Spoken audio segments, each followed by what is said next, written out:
Towards and light punch. That's the one you want to spam the most. This move is awesome. I mean, it's not his quickest move on startup, but it does a shit ton of block stun.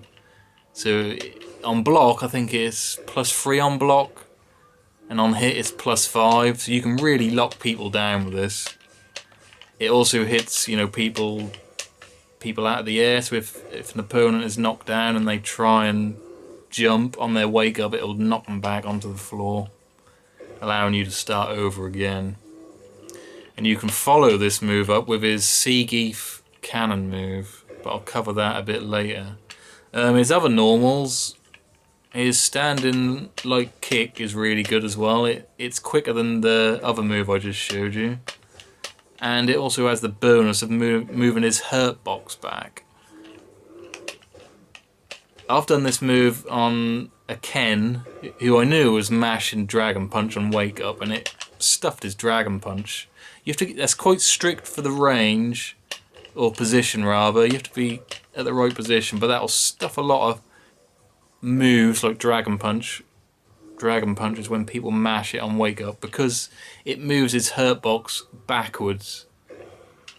His other normals, which are good, his Crouching Medium Punch, which is that move.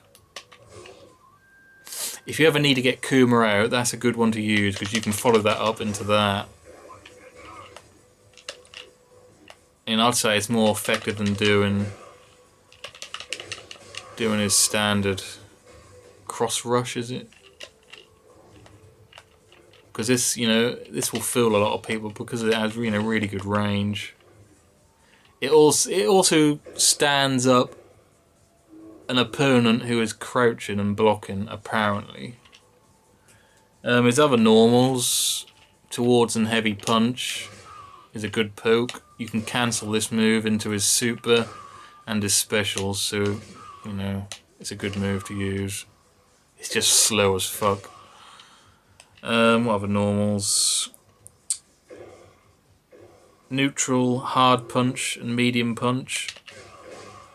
That's a good move. Again, it's slow to start up, so don't use it against quick characters. Don't poke at quick characters with that move, but it will hit people out of the air. But if you're under pressure, avoid using any of his heavy moves. His sweep isn't bad. It's better to follow it up with the medium punch, hard punch, and then you can either do any normal. Do the sweep. Do the normal fierce into his launcher. Or do it into EX Megaton Claw. His aerial moves are all pretty much rubbish. I mean, that's probably the best one, is jumping hard kick. I'd use that the most. That's also quite good, is jumping fierce punch. Doesn't hit people if you jump back though. Looks like it should, but it doesn't. His jumping light kick is actually really good. That's actually really good to do on Wake Up. His jumping medium kick does cross up, but man, the position on that is so strict. You really need to practice that. It's really hard to cross them up with that. Easier if they're in the corner. Let's get him on the other side. See what the position is for that to cross up. No. No. No. No. I think you have to do it quite early. Yeah, there it goes, but man, that was really early. Yeah, I mean, if you can get that position down, then more power to you.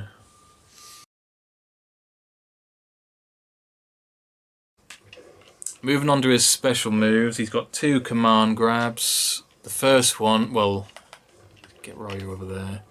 The first one is his headbutt. That will not work if the opponent's crouching. If you do it from afar, they'll roll in. And if you press the punch button again, he'll grab him. But that move is easy to see coming and easy to counter. All the opponent's got to do is block. Another thing about his headbutt, there's no invulnerability on the roll. You can be hit out of that any time. It's not like Abel's roll, so be aware of that.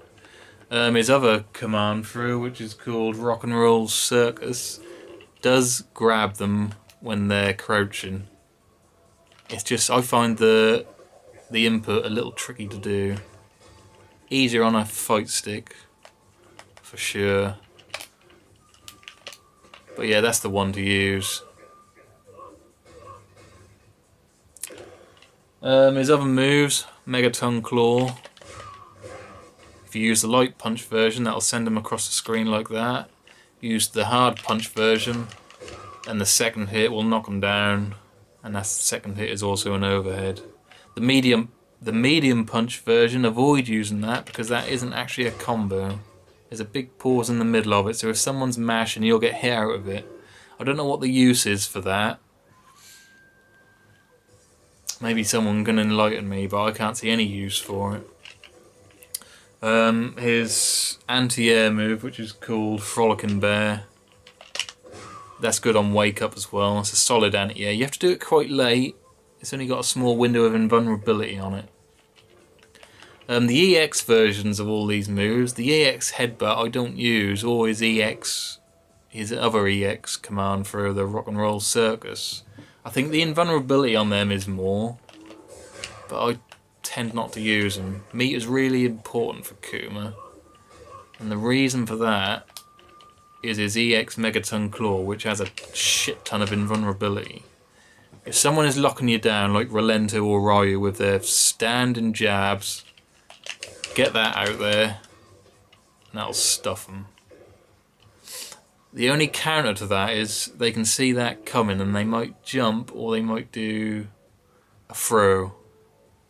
And a throw will beat that Megaton Claw. So the only other thing you can do is the EX Frolicking Bear, which has a fair amount of invulnerability also. I mean, you can follow that up with a hit as well. For whatever. Or you can just do a standard combo or do his super. The only thing I'll say about his EX Frolicking Bear is it does actually do less damage than the normal version. And if you do it when the opponent is right in the corner, you won't be able to get a second hit. You know? Trying everything here, nothing's working.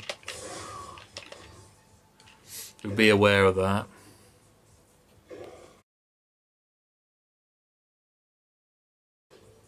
Right, moving on to his hunting stance, which you activate by pressing 3 kicks. Don't have to press a direction.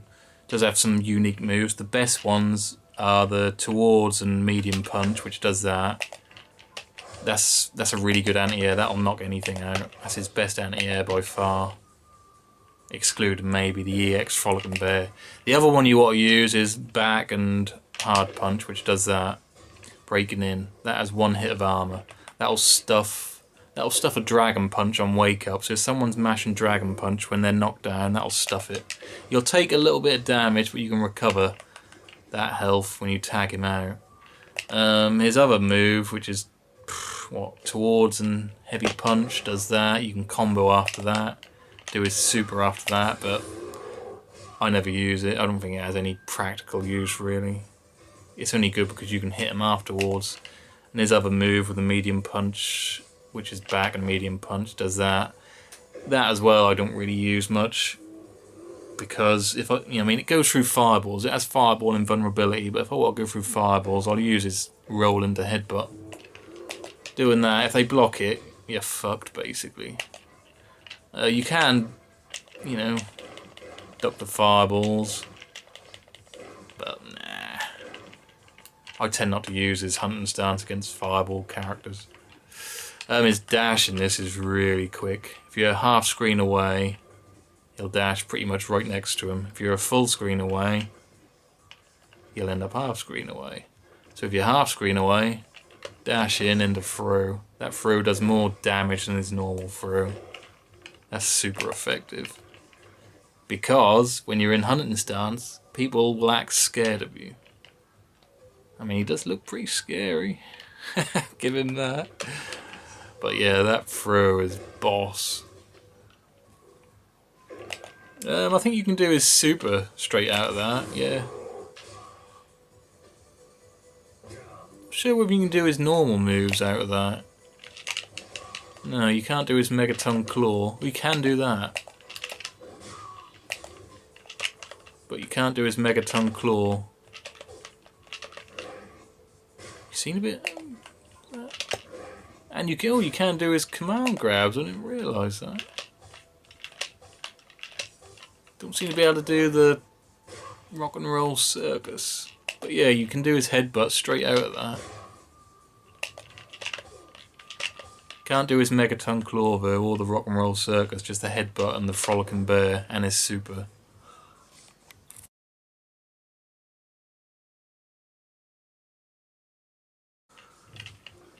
So moving on to his combos, his best one is the Sea Geef Cannon, which is towards light punch, medium punch, hard punch. Good thing about this move is you can cancel the last hit into his Megaton Claw.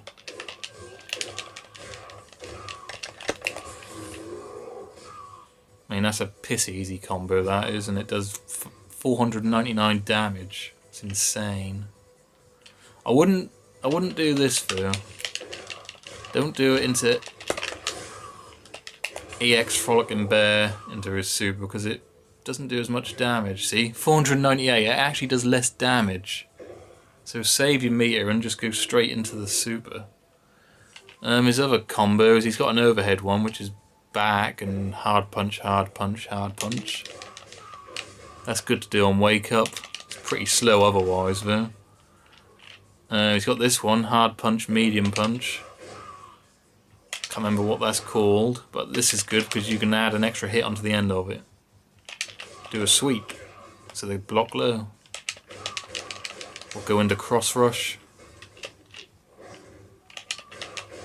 Or cancel it into Megaton Claw.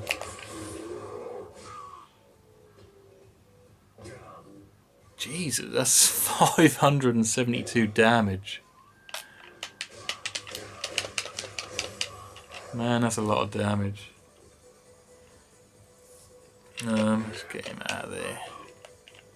Medium punch, medium punch. Does that. You can tag one of two things at the end of that. You can tag hard punch, which does that. No, don't do that, you fucking bear. But you can't cancel that last hit, so do it into light punch. I think they have to block that light punch low.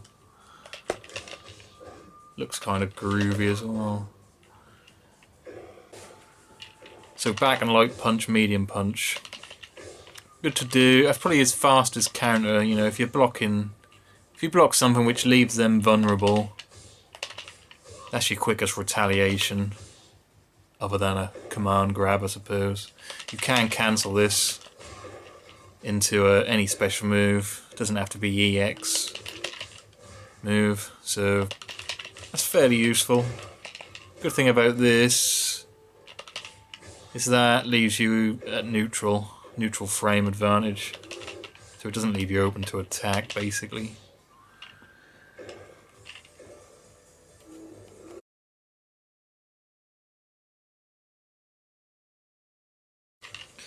So general strategy with Kuma is to get in there, you know, walk forward. The important thing is, because they will try and jump in, is to stuff them jump-ins with that Frolicking Bear. Once you've got them trained not to jump in, then you can apply, you know, the pressure with his towards and light punch. And once you got doing that, you know, you can transition into the Sea Geef Cannon into Megaton Claw. And there you can sort of start a mix-up. You can go into that, and if they block it, you know, you can do that, which is, let me just explain. You can do the Sea Geef Cannon into, you cancel the last hit of that into his Frolicking Bear, but you hold the button down so he charges it up, then you dash. And the thing about that is, if they're expecting the Megaton Claw with the overhead, you can do that, then dash in and repeat. But, you know, you got to hit confirm it. That's the tricky part, which is, you know, difficult to do. I mean, hopefully when this patch comes out in, what, 2 days, probably get it Wednesday since I'm in the UK, but hopefully hit confirm will be a lot easier, because I do find it difficult with these sound issues because you don't get the sound always. But yeah, Seageef Cannon into Megaton Claw, then do whatever you want after that. If they block it, oh, I can't do it. If they block it, you know, do the charge, Frolicking Bear, backdash or forward dash, depending on, you know, what you think your opponent is going to do. If they're scared and they're blocking, forward dash and then do command grab or continue applying the pressure. That's his general game plan. Against fireball characters, I mean, fireball characters, I like to stay, like, you know, within rolling range for a headbutt. As soon as I see him do a fireball, I'm in there with a headbutt. As soon as I see him tag out, I'm in there with a headbutt. That will always get someone on a raw tag. What else is there? Against characters like Vega, who has, you know, ridiculous range with his pokes, there's not a lot you can do. I mean, you can try and play footsies, but I mean, he doesn't exactly walk quick, does he? So, I don't know, maybe use that because of the hurt box advantage, way his hurt box shifts backwards. But yeah, you're up against it with someone like Vega or Rolento as well. Complete nightmare. Against grapplers, you can have a lot of fun against grapplers because you can just, you know, just apply the pokes. I mean, that's probably his best range poke. When you do it at that range, though, the hard punch, medium punch, you can't follow it up with anything. Or maybe, you can do a sweep. No, that whiffs. So just be aware of that if you're doing that at long range. But don't do this kind of shit, you know, with the slow as fuck normal moves against characters like Chun-Li and Ibuki and some of them Tekken characters who I can't remember the names of. But yeah. But Kuma, I would say, is not, you know, he's not a shit character. I thought he was going to be like a joke, crappy character when I first saw him, but he's actually quite effective. I mean, I think the Japanese done a tier list and he was like a B. But I wouldn't be surprised if he goes up because, you know, because of the way he can apply pressure using this. That seems to be the way this game is going. Characters who have heaps of frame advantage, you know, they can apply the pressure as soon as they get an opening and they can do a lot of damage. And Kuma does a hell of a lot of damage. So yeah. What's the time now? It's gone 7 now. Starting to get light. Oh, go to bed. Later, guys.